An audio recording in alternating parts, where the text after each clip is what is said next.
I want to begin by introducing a problem many individuals face. This is a problem brought to the attention of many students as they face their college's version of Academic Writing 101, which is often an infamous general education course focused on teaching students the art of argumentative writing, a skill central to all disciplines. Many students find that despite doing the readings and forming insightful opinions, they are unable to convey that effort and those ideas clearly in an essay. Sometimes this is because the student is not very clear about the route his argument is going to take, and so he makes it up as he goes. Other times, the student's thought process is very clear to him, but he has trouble making that process clear to others. In either case, this leads to an argument that readers or graders have a difficult time following. This is because we each have our own unique, often non-linear, way of piecing information together. In order to ensure that readers can follow the relationship between thoughts in your argument, you need to first collect your ideas, and then reorder them into a linear, universally understood format before writing the actual essay. The problem is, no one teaches us how to do this. 1 minute, teachers are fine with the hamburger essay. The next, we are in college and are expected to write some fancy sandwich essay with a whole lot of layers, 4 kinds of meat, and cheese you've never even heard of before. I was told that to build this new kind of essay, I needed to make a good argument, and I should do this by supporting my thesis statement with strong evidence. You may have heard something similar to this. But starting college as a STEM major, I was very dissatisfied with this definition of a good argument. And rightly so. This is an exceptionally vague and underexplained directive. While I had seen plenty of examples of a good thesis statement, and I was familiar with how a well-supported argument should sound, I still had no clear idea of what a good argument was, and more importantly, how to write one. So, in these videos, I offer a version of that lesson many of us never had, the lesson of how to write a good argumentative paper, whether it be of the academic or professional nature. I'm going to do this using formal logic. Logic is a science of reasoning and proper argumentation. It's a very systematic science, which means it can provide us that repeatable, step-by-step process that our concept of essay writing might be lacking.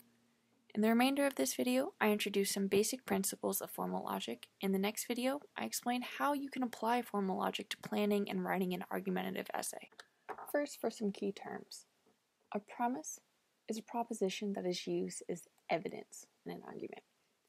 A conclusion is the proposition that premises intend to support and is essentially the main point of an argument. And then an argument is the combination of the two. It's the conclusion and the set of premises that are provided to support that conclusion. In arguments, those can be either good or bad, logically speaking. For now, we'll focus on just the good ones. Good logical arguments are called valid. This means that the conclusion logically follows from the set of premises. Below is a famous valid argument.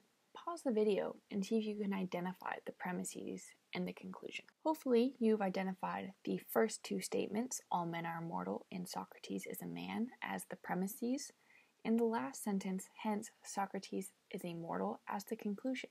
It's important to note that, though I already said that this is a valid argument, I want to quickly show you the Venn diagram test. It's a tool I like to use to check the validity of an argument. So we'll start with the first premise. All men are mortal. Mortality, or being mortal, is going to be the big circle because all men fit into that. So we have our big circle for mortals and then a smaller circle within that covers all men, because men aren't the only mortals. There's dogs and cats, those are mortals too, so men is just one circle within the big circle. And then we look at the second premise. Socrates is a man, so Socrates is an instance of men, so Socrates is going to go into that smaller men circle, because Socrates isn't the only man. There's Aristotle and Plato too. And so we do know that this is in fact a valid argument because our conclusion, hence Socrates is immortal, follows. Since Socrates is in the smaller man circle, which is situated in the big mortal circle, We know too that Socrates is situated in the big mortal circle, and you can see this by drawing it out. I want to bring your attention now to another way that the same exact argument can be written. This argument uses the exact same logical structure as the Socrates argument does. However, the content has been removed and replaced by variables. It's important to realize that you can use this argument structure to talk about all sorts of content, not just Socrates and his mortality. You can essentially plug in any content for the variables. Just make sure you plug in the same thing for every instance of a given variable, which means that you can't switch the meaning of x midway through the argument. Also, if you're wondering, the brackets are just there to show that grammar may change a little bit depending on what you fill in for the variables. But moving forward, I want you to think of this as a blank template you can use to fill in your own argument. Just as the Socrates example is valid, this structure is valid too, and it always will be valid.